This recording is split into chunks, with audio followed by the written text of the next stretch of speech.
15 বছরের দীর্ঘ অপেক্ষা।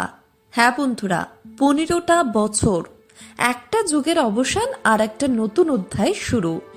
চেন্নাই সুপার কিংসের হলুদ জার্সির মায়া কাটিয়ে অবশেষে ঘরের ছেলে ঘরে ফিরলেন। চেন্নাই এখন অতীত।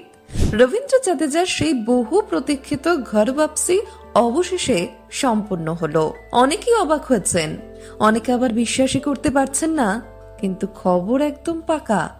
পুরনো দল রাজস্থান রয়্যালসে ফিরে কতটা আবেগপ্রবণ হয়ে পড়লেন ভারতীয় অলরাউন্ডার।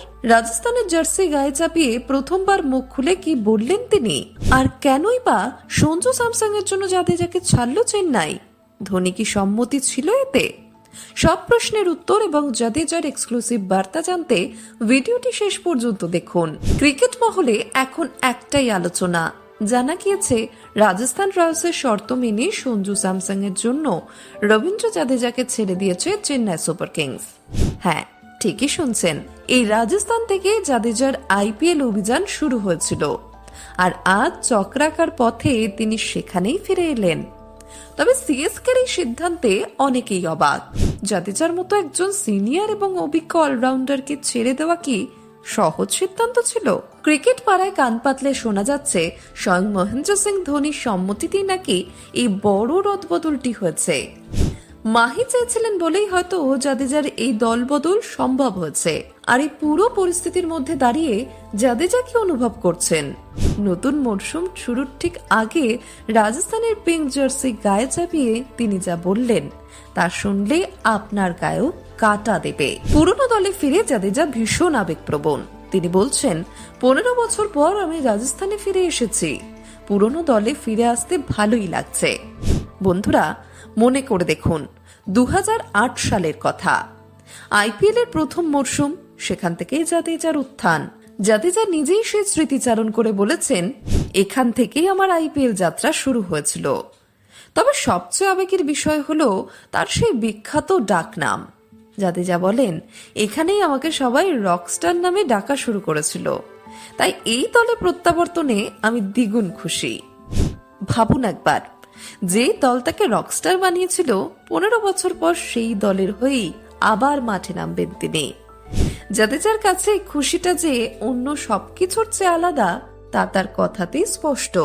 2008 সাল থেকে আইপিএল খেলছেন জাদেজা।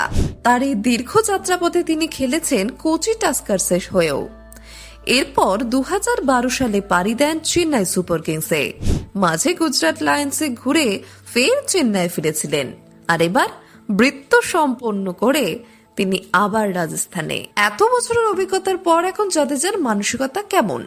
তিনি খুব সুন্দরভাবে বলেছেন, আমি এখন কেবল ক্রিকেটকে উপভোগ করতে চাই। এখন এমন পর্যায়ে রয়েছি, কেউ আমাকে ভালোবাসলে তাকে ভালোবাসা ফিরিয়ে দেব। অর্থাৎ জাদেজা এখন কোনো চাপ নিতে চান না। তিনি চান খেলাটাকে উপভোগ করতে এবং ফ্যানদের ভালোবাসা ফিরিয়ে দিতে। তার মতে রাজস্থানের নতুন খেলোয়াড় এবং সাপোর্ট স্টাফদের সঙ্গে কাজ করার অভিজ্ঞতা দারুণ হতে চলেছে। ভিডিওর এই অংশে আমরা কথা বলবো জাদেজার মেন্টরশিপ নিয়ে। দলে এসে তিনি বিস্ময় প্রতিভা বৈভব সূর্যবংশীকে নিয়ে মুখ খুলেছেন। অভিজ্ঞ জাদেজা তরুণ বৈভবকে খুব গুরুত্বপূর্ণ কিছু পরামর্শ দিয়েছেন। জাদেজা বলছেন, ওর বয়স কম, বৈভবের এখন একটাই লক্ষ্য হওয়া উচিত, ক্রিকেটের প্রতি আবেগকে সংযত রেখে কঠোর পরিশ্রম করা। আগামী দিনে ও আরো ভালো খেলবে।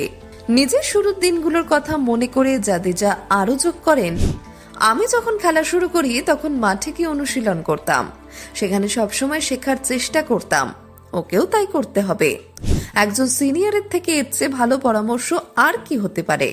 জাদেজা বুঝিয়ে দিলেন, প্রতিভার সাথে পরিশ্রমটাও সমান জরুরি। তো বন্ধুরা, রকস্টার জাদেজার এই ঘরে ফেরা বা ঘর ওয়াপসি নিয়ে আপনারা কতটা এক্সাইটেড?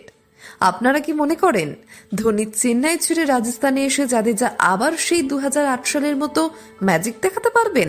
কমেন্ট বক্সে অবশ্যই আপনাদের মতামত জানান। স্পোর্টসের সব লেটেস্ট আপডেট পেতে এখনই সাবস্ক্রাইব করুন আমাদের চ্যানেল টিএসপিএন বাংলা এবং বেল আইকনটি প্রেস করতে ভুলবেন না। দেখা হচ্ছে পরের ভিডিওতে। ততক্ষণ ভালো থাকুন, খেলার সাথেই থাকুন। ধন্যবাদ।